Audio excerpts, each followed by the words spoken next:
ഇന്ന് നിങ്ങൾ 3 പേര് UK കുറ്റം പറയാതിരിക്കുക. പോയേ ഉച്ച പറഞ്ഞത് കറക്റ്റ് അല്ലേടാ. കഴിഞ്ഞ പ്രാവശ്യം നമ്മൾ എന്തുമാത്രം കുറ്റമാണ് UK പറ്റി പറഞ്ഞത്. അല്ലെങ്കിൽ നമ്മൾ UK കുറ്റമൊന്നുമല്ല പറഞ്ഞത്, നമ്മൾ അനുഭവിക്കുന്ന കാര്യമല്ലേ പറഞ്ഞേ. പൊന്നടയാ, നമ്മുടെ ഇവിടുത്തെ ദുരിതങ്ങൾ പറയുമ്പോഴത്തേന് സന്തോഷിക്കുന്ന ഒരുപാട് പേരുണ്ട്. ഞാൻ ഇങ്ങോട്ട് വരുന്നതിന് അത് പറഞ്ഞപ്പം ഒരു ഗോഡ് ബ്ലസ് യു പോലും ഒന്ന് പറയുകയോ ഒന്ന് മൈൻഡ് ചെയ്യുകയോ ചെയ്യാത്തൊരു ഒരു മാമൻ എനിക്കുണ്ട് ഗൾഫിലാണ്. പുള്ളി എന്നെ വിളിച്ചിട്ട് ഭയങ്കര സ്നേഹവും ഭയങ്കര സത്യമായിട്ട് അവരവിടെ കിടന്ന് അനുഭവിക്കാനുള്ള സ്ട്രഗിൾ ചെയ്യാന്നല്ലോ അതിന് ആറ്റിറ്റ്യൂഡ്. അത് കേൾക്കുമ്പോൾ അവർക്കൊരു സമാധാനം, നമുക്കൊരു സുഖം. ഒരു നേരത്തെ മോര് കാച്ചിയ ഷൂ ഇട്ടുണ്ട്. എടാ നിന്റെ PR എന്തായി? PR-ന്റെ കാര്യങ്ങളൊക്കെ എന്തായി? PR ഞാൻ ഓസ്ട്രേലിയയിലും കാനഡയിലും അല്ലല്ലോ, UK അല്ലേ. UK അല്ലേടാ PR. അപ്പൊ PR അല്ലേ നമ്മൾ ഇത്രയും കാലം പറഞ്ഞോണ്ടിരിക്കുന്നത്? PR കിട്ടിയോ? PR എന്നൊരു ഒഫീഷ്യൽ ടൈം പോലും ഇല്ലല്ലോ. UK എന്ന് പറയുമ്പോൾ അതിന് ILR നമ്മളെല്ലാവരും കയറി PR എന്നൊക്കെ പറയുന്നുള്ളൂ, അല്ലാണ്ട് PR ഒരു ഒഫീഷ്യൽ വേർഡോ ഒന്നും അല്ല UK.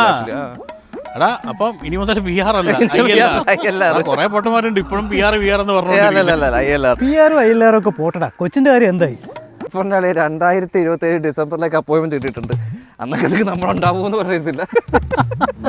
എടാ വേറൊരു കാര്യമുണ്ട്, NHS-ൽ ഇത്രയും വെയിറ്റിംഗ് പീരീഡ് ഉണ്ടെങ്കിലും പിള്ളേരുടെ കാര്യത്തിൽ എന്തോ അല്ലടാ ഒരുപാട് ബെനിഫിറ്റ് ഉണ്ട് നമുക്ക്. അത് നമുക്കറിയാവുന്ന കാര്യം തന്നെയാണല്ലോ അളിയാ. എടാ നീ ശരിക്കും ഒന്ന് ആലോചിച്ച് നോക്കി, നമ്മുടെ നാട്ടിലെ പിള്ളേരുടെ എഡ്യൂക്കേഷൻ്റെ കാര്യമൊക്കെ ഒരു 10-15 കിലോ ബാഗ്, അതിനകത്ത് എന്തെല്ലാം തരത്തിൽ ബുക്കും പഠിക്കാനുള്ള പ്രഷർ, അവർക്ക് ഹോംവർക്ക് കാണാ എന്തെല്ലാം ബുദ്ധിമുട്ടാണ്. പക്ഷേ നമ്മൾ ഇവിടുത്തെ ഒരു സിസ്റ്റം ഒന്ന് ആലോചിച്ച് നോക്കിയേ. ശരിക്കും പറഞ്ഞു കഴിഞ്ഞാൽ അവർക്ക് ഉച്ചയ്ക്ക് കഴിക്കാനുള്ള ഫുഡും കൊണ്ട് മാത്രം പോവും. പിന്നെ നമ്മുടെ നാട്ടിൽ കഞ്ഞിയും പയറും കഴിച്ച് വളർന്ന നമ്മളാണ്.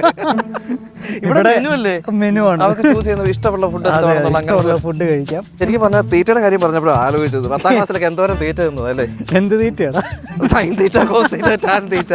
എൻ്റെ പൊന്നളി അത് ജീവിതത്തിൽ എവിടെയെങ്കിലും നിനക്ക് അതിന് പറയാൻ പറ്റിയിട്ടുണ്ട്? എന്തെങ്കിലും കാര്യത്തിൽ കുറേ A² + 2AB + B². പക്ഷെ ഇവിടെ ആണെങ്കിൽ പിള്ളേർക്ക് 10ാം ക്ലാസ്സിൽ ചൂസ് ചെയ്യാം ഏത് സബ്ജക്റ്റ് വേണമെന്ന്. ഇപ്പോൾ അവൻ്റെ അച്ഛനൊക്കെ ആണെങ്കിൽ തന്നെ അവർക്ക് എന്തുവാണ് അവളെടുത്ത് ആനുവൽ ഫാമിങ്ങോ പിന്നെ ഇത് കണക്കും ഇംഗ്ലീഷും മാത്രം മസ്റ്റാണ്. ബാക്കി അവർക്ക് ചൂസ് ചെയ്യാൻ ആർട്ടുള്ളവർക്ക് ആർട്ട്. അപ്പോൾ നമ്മുടെ നാട്ടിൽ ശരിക്കും പറഞ്ഞാൽ എന്ത് പ്രഷറാണ് കുട്ടികൾക്ക് കൊടുക്കുന്നത്? നീ ഒന്ന് ആലോചിച്ച് നോക്കിയാലേ പിള്ളേർക്ക് എന്ത് സ്പേസ് ഉണ്ട്, എന്തെങ്കിലും പ്രഷർ ഉണ്ടോ അവർക്ക്?